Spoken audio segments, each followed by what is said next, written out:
You found a place to belong here in the Circle of Friends. I'm Missy, and Joanne and Carol have joined me again today, and we are talking about the Lored principles, ladies. I love them.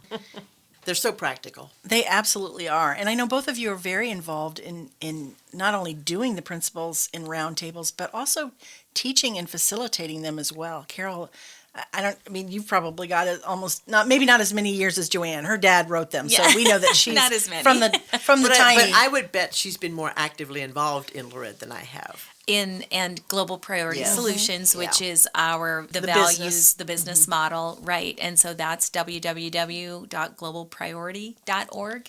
You can find the same values. We call them values on that side, and you can find them there to use in businesses, in just every area of society. The really cool thing about that too is even though that has a little bit different take on it because you're taking it into a business atmosphere, which may, for obviously in the culture that we're in, they don't want God mentioned or the Bible or something like that.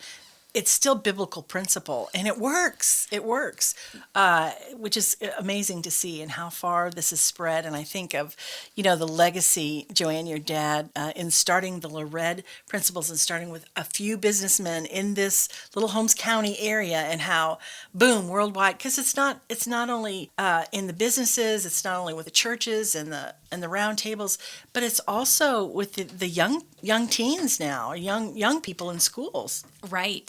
They do. We do have a program that goes into the schools and takes character into schools, and that has just really blossomed. And so that is really exciting to see. The other area that they're used in is in prisons. Oh, yes. And it's amazing the changes that have taken place in prisons. And so when these prisoners are released, they have learned some values and some principles that they can apply to life and not end up back in prison. Yeah, we have a testimony of a gentleman who said they were doing the value of understanding people, actually, which we did earlier this week. And he said, well, if I would have known that, I never would have killed my wife. And so, these principles can help you stay out of prison. And so get plugged in somewhere where you're talking And with people. you can also do an online course called Global Entrepreneurs Institute, and I'm involved in that part of it. And we actually coach people from all over the world, a lot of students from Africa. And so that's where I'm involved at this point. I've coached a number of students, and now I am actually mentoring former students who would like to become coaches. That's And so so cool. we're building it, one person at a time. It's influencing the world, and it's spreading all over the world. Yeah. And how many languages are we in now? I don't know how many languages. I know we're in over 100 nations. Wow. And I've just recently received calls from Germany, Korea, the different nations that we're not in yet, Madagascar. We're touching, there's just always new. It doesn't stop because the world is a big place and it's a small place. And so it's really exciting to see that people are reaching out because of the world needs. They need the foundation that we have is built on the Word of God.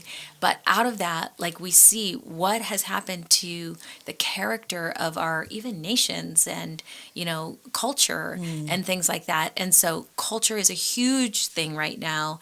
The cultures that we create, is it a culture of character? Is it a culture of people feel safe in our culture, our work culture, our school culture, our, wherever we go? I recently was at a small seminar locally where a business owner said that parents are coming to him and they want their kids to work for him. Not their question is not how much money can my child make there. It's what kind of a culture are you offering?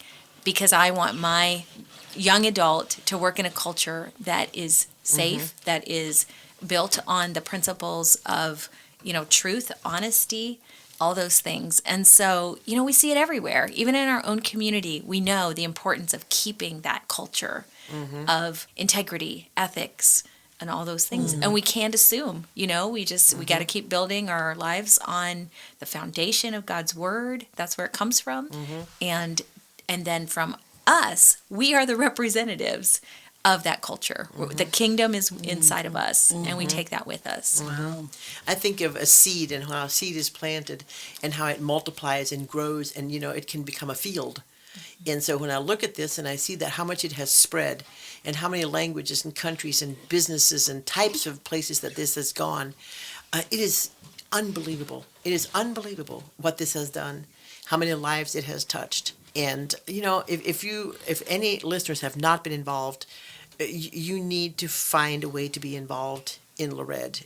Get the principles and just start reading them with some friends. Go over them with your friends, and you will be amazed at how simple they are and how the truth just takes root inside of you, and it's like it makes you hungry for more. You just want to understand more. And if people have a hunger to go into prisons, we can connect them to churches that are doing that. They actually are having services in the prisons or via satellite, but they actually go and spend time with prisoners and do roundtables. There's lots of opportunity that we can plug people into.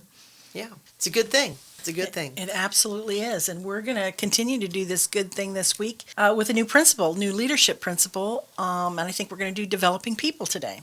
Sounds like a plan. So, Joanne, do you want to get us started? Sure. The master may get better work from an untrained apprentice than from a skilled rebel. Proverbs 26:10. To develop means to become gradually fuller, larger, or better. It can apply to anything such as people, products, or attitudes. Since life is a process, we are all involved in developing physically, mentally, and spiritually. We are not born developed, but we are all born with the potential to develop. So why would we prefer to hire untrained people over the trained rebel? Very simple. The trained rebel thinks he knows it all. Therefore, he may not be adaptable to our organization. His skills may be good, but if he has an overbearing attitude about himself and his skills, he will be a problem. This tells us that the will of a person is more valuable than the skills. If we have a man's will, he can be developed in his potential. There are two things that are very important to the outcome of any life. Number one, the environment in which we are born and nurtured. And number two, the environment which we choose for ourselves. The first environment is not our choice. The hands that feed us, the attitude, and how they treat us, as well as the things they teach us, will have much to do with our outcome. Why? Because we are like raw material that can be shaped and molded into almost anything. The first 8 years of our life may well determine much of our future because of the paradigms developed in us.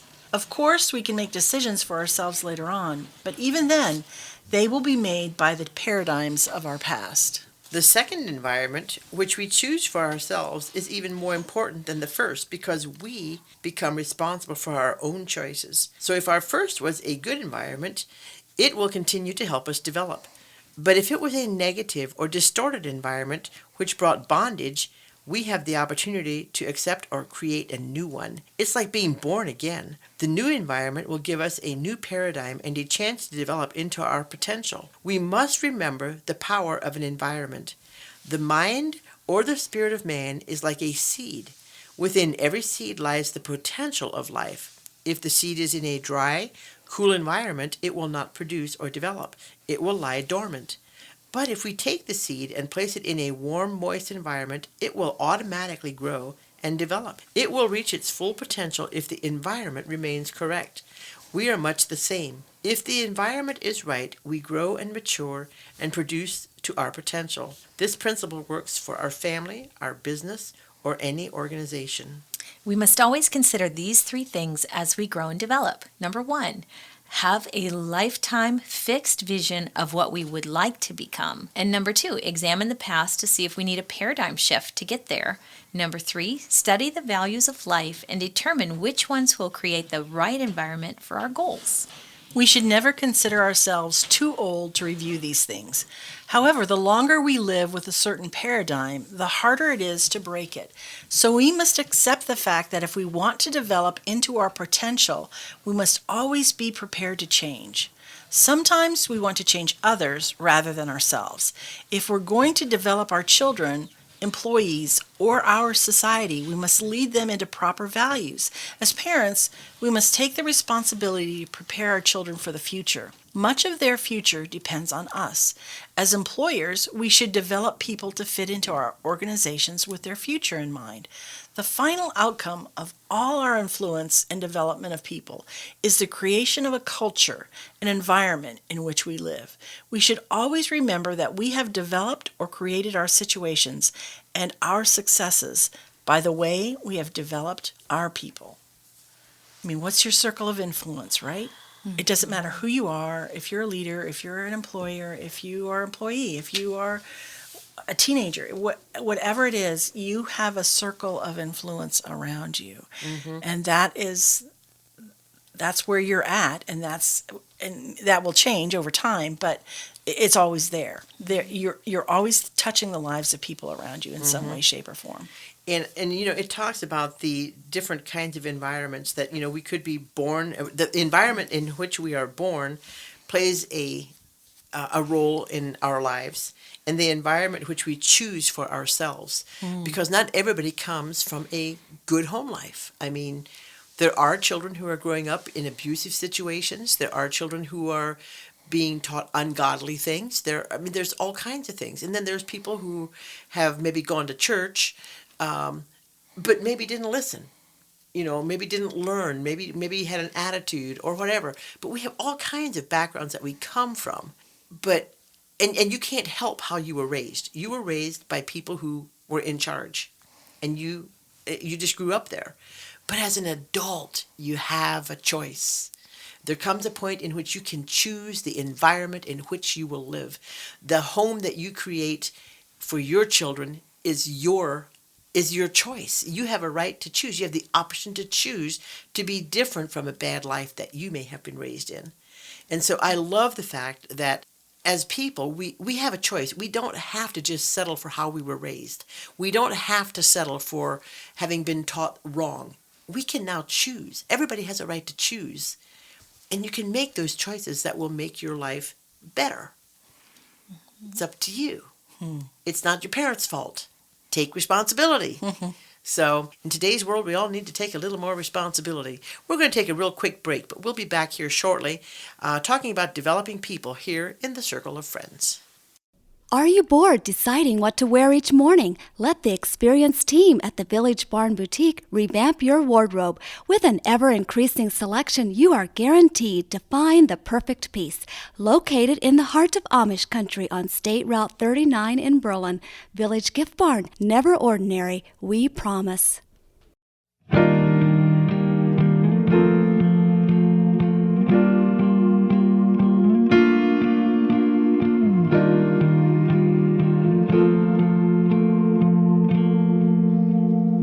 Falling to pieces, pulled under by blame.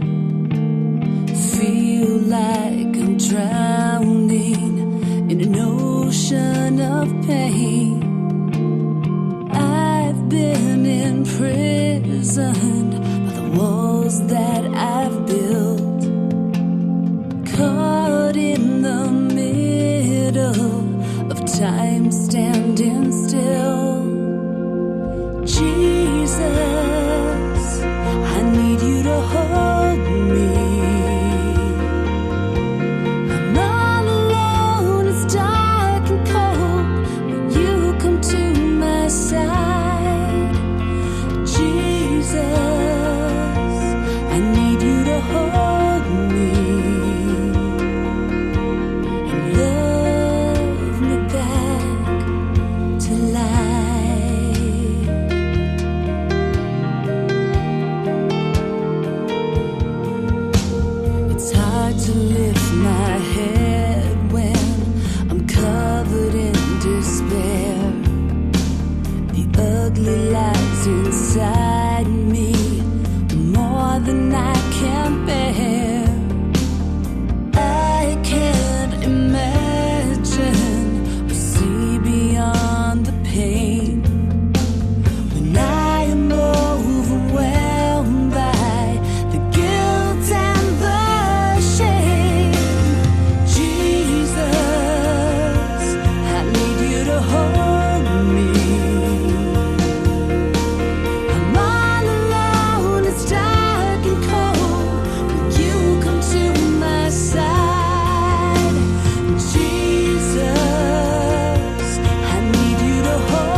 We're back. Thanks for joining us today here in the Circle of Friends. You know, Joanne, as we're talking about developing people, maybe some people think, well, I don't have anybody to develop. You know, I'm not a mom. I don't, you know, I'm an employee, not an employer. But as we talked about that circle of influence and the idea of developing people, one of the things that has come to my mind as we look at this principle and as I've thought of these things is that we have an opportunity every day to make an impact, whether you realize it or not. We can touch people's lives, maybe in seemingly insignificant ways. And I think you've probably experienced this. If you've lived long enough, I think you have, where someone has said something or done something to you and it's just totally, completely changed your outlook. And I'll just give an example. I had a sixth grade teacher who took the time to set me aside and had a conversation. Now, I'm not even sure the gentleman is alive anymore. I never went back to him and said, thank you, that changed my life. But it was a huge impact in my life. And he probably never thought another thing of it. I was one of his many, many, many, many students. It's just an ordinary day. He sat down, took the time to talk to me and listen to me. And the words that he spoke impacted me in ways that changed my life. I never told him that. So he probably had no way of knowing that. Someday I hope to get, I hope I see him in heaven and I can say, man, Mr. Osborne, you do not know what that did for me. We have that opportunity every single day, every single day. And it's just a truth that we can live out every day if we will be consistent in our attitude and in our approach and in our dealings with people and realizing even a stop at a grocery store can have a huge impact on somebody's day. I love that, you know, because I'm looking at that teacher helped to develop who you are. Yes, He absolutely. was developing people, and he does not know, he may not have known what kind of a home life you came from, but him taking the time to speak into your life helped to develop who you are today. And so you could now take what he spoke to you and choose to take that to heart and build your life on it or head in the right direction based on that. Or you could have chosen to go the other direction. Yeah. And it could have been something you'd never remember. But it's your choice to choose the environment and to dwell on what was spoken into your life and to develop that. And that becomes part of who we are. If we just listen, you know, if we listen to what is being shared, you know, if somebody comes to you and say, I really believe that I'm supposed to say this to you, stop and listen to what they're saying, you know, because it can be a developing part of your character. It can be, you know what I'm saying? I do. And it talks, you know, I love in the value, it talks about, in the principle, it talks about a seed. And I think that that's a seed that he planted in you. Absolutely. And maybe it doesn't bear fruit right away. They say it takes 10 good things to dispel one bad thing that someone says to you. And, you know, often we hang on to those bad words or, you know, Why do we negative do that? things. I don't know why we do that. Somebody help me. But, you know, those things that, those words that we give, we can develop like those seeds that we're planting in people's life that can bring fruit later. And just an example for me too, I mean, I've had that many times in life, but there was a professor at the Bible school I went to that spoke into my life one day. When hard things come, it's like a stake that I put in the ground at that moment to say, someone believed in me. And I can go back to that and say, no, this is what's true about me. And I'm going to hold that word. And it's something I go back and revisit, and it brings me great encouragement. And so those are important things. Those are important things. And they're seemingly insignificant because sometimes we look at, it's got to be, I don't know, something bigger than life or, you know, speaking to thousands or being famous or whatever. But that's not God's economy. In God's economy, in God's kingdom, it's really one-on-one. You know, he chose 12 disciples that he poured into, and they impacted the world in continuing generations all these years later. We have that same opportunity. We do. I was just thinking about how many times do we feel like we should be saying something to someone and we just brush it aside and don't do it. You know, God gives us an opportunity to speak into someone's life that can become part of developing who they are and developing their full potential. How many times do we miss out, or do we fail to be for that person what God intended us to be for that person. Well, and it's so easy today. We can shoot them a text. If somebody comes to mind, we think, I need to just tell them how much I appreciate that about them. Or And isn't it odd that we are, and I'm like this, and I think other people are like this too. We think positive, encouraging things, but then we never say them. The words never come out of our mouth. Like, why do we even hesitate? One of the things that I've really tried doing recently is, in particular at church for me, because I'm trying to focus on one area, is that if I think something positive or I see something positive, I want to speak those positive words. Or I see someone and I sense I can encourage this person because this is what I truly believe about this person. You're doing a great job, Mama. You may struggle some days, but I see this in you. I see as you're dealing with this child, you're doing an awesome job. We don't take the time to do that, and I think it's so important. Scripture tells us over and over and over again, encourage one another, build one another up. We need that. We do. That reminds me, my husband and I were at Sam's Club over the weekend, and when we were at the counter there paying, there was an elderly lady taking care of us, and then a young girl, I would say maybe late teens, early 20s, was there talking to her. And they were both employees, and I think the one was maybe on break, and she was talking to this other lady. And I heard the lady actually looked at me, and she said, "This is a hard worker." And she talked about the fact that the long days she works, I can't remember if she was working long days or if she was working 2 jobs or whatever, but it was a young person. And I just thought, how often does a young person just depend anymore on the government or family? Or this is a young girl who's working hard. And I just took the time and I leaned over to that young girl and I said, if you are working hard and you're being diligent, you have a good future ahead of you. Don't quit working hard. Don't quit being dependable, because it will take you a long way in life. And, and just pointing out to her that there's a lot of people her age who are not like that. And that if she follows through with the principles that she's living in now with hard work, she's going to be successful. And after she left, the lady looked at me and she said, "Thank you for speaking into her life. She does not have a good life, and she does not have people speaking positive things to her." She said, "Thank you for taking time to do that." And I just thought, you never know. Yeah. You never know who you are talking to. You never know who you are taking time to thank, what it does for them in the future. Where will that take her? I don't know. But I'm glad I did what I did. It just felt like the right thing to do.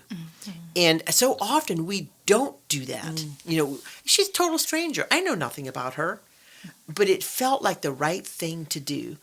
And we so often don't do that. We so often pull back and just don't do what in our spirit we know we should, because it can impact someone's life. well, another part of that story is the clerk acknowledging to you this gal and saying, like, within someone's hearing, within her hearing, acknowledging that she's a hard worker. And I think as a parent, I tried to do that purposely with my kids. And this is just a little here's a free tip for the day.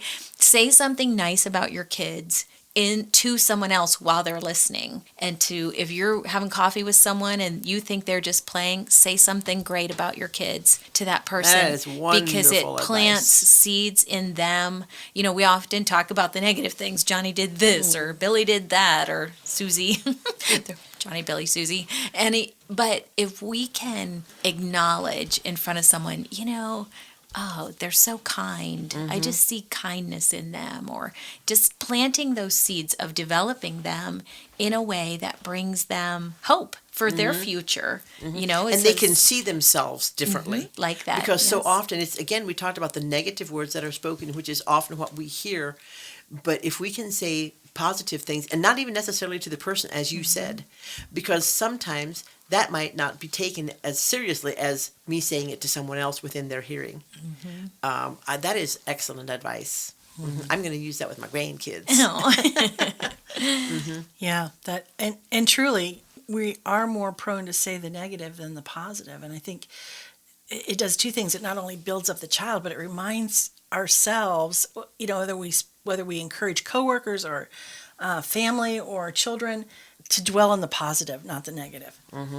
Ladies, as I'm thinking about this, developing people, and really one of the best ways to do that is through encouragement. Scripture has so much to say about encouraging one another. I mean, 1 Thessalonians 5:11 says, "Therefore, encourage one another and build one another up, just as you are doing." I think it's great that Paul had to say, "Hey, keep doing what you're doing, because you've got to keep on doing that. Like, one time isn't enough." And then Hebrews 10:23 through 25 says, "Let us hold fast the confession of our hope without wavering, for he who promised is faithful. And let us consider how to stir up one another to love and good works, not neglecting to meet together as the habit of some, but encouraging one another all the more as you see the day drawing near." It's our job to stir one another up, isn't it? It To is. encourage one another. And the last one here, which I think is a good reminder: "Let no corrupt talk come out of your mouth, but only such as is good for building up, as fits the occasion, that it may give grace to those who hear." We're to encourage, we're to offer grace, we're to build one another up, we're to stir one another on to good things. And it does take that kind of encouragement sometimes, because life is hard. And it can be difficult for us, and it's easy to get discouraged. It's easy to focus on the negative. If we can become, and I'm not suggesting we become Pollyannas, like everything is wonderful, wonderful, wonderful. No, we have to acknowledge the hard things. But the solid foundation that we stand on is that God is for us, that he loves us, he has a plan, he has a purpose, he will never leave us, he will give us whatever strength we need, and we need to encourage one another with those words in order to live the kind of life that is glorifying and honoring to him. All good stuff. So much good stuff. And again, we hope that as listeners, you're applying these things in a very practical way to your everyday life, regardless of where you're at or what you're doing. There are always people, if you don't have children, there's neighbors, there's people in church, there's people at work that you can encourage with your words. And keeping it in mind that not everybody has people around them who are encouraging them. You can be that encourager. You can be the one that has a positive word, something that will build a person up, because that's part of developing people. So do your part. Do what God has put right in front of you, the very simple things that you can do with the words that you speak. And we encourage you to do that and help develop the people around you. So we're going to have to end it for the day. There's so much more we could say here, but it's time to move on. And we hope that you will all join us again tomorrow as we go into another one of these principles. We'll be back here in the Circle of Friends. Thanks to generous donations, this program is produced by Circle of Friends Ministries. You can write to us at P.O. Box 345, Berlin, Ohio 44610, or contact us at 330-852-0000. You've found a place to belong.